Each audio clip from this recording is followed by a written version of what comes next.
You been sent here to make fun of me? No. You and your friends think you'd have a laugh at my expense, I eh? promise you, Doc, that's not why I'm here. No? Well, I've got this book, you see. What book? Well, it's called Jesus, Me and You.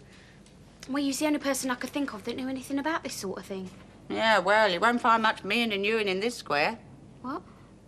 Look, I don't know what your game is, young Doc, lady. I promise you, that's not why I'm here.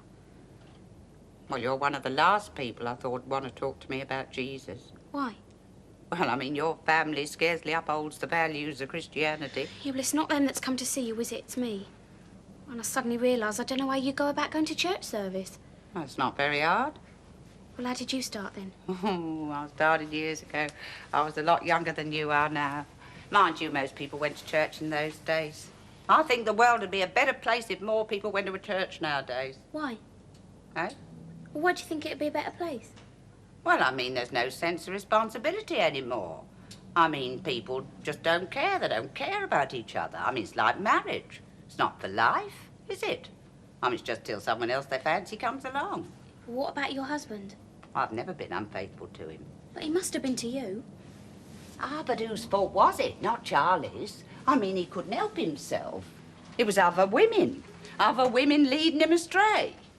Well, it's going to church that makes me able to cope with all that. Yeah, but how does going to church help you cope?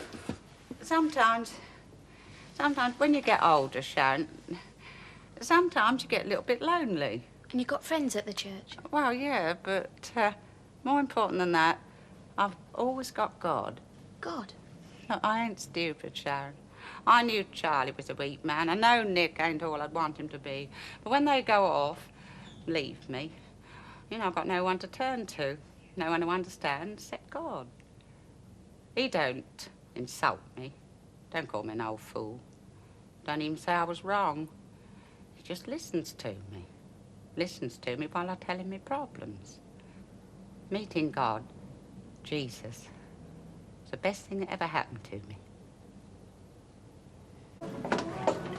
Oh, there you are, darling. Where you been? Ow! I know that.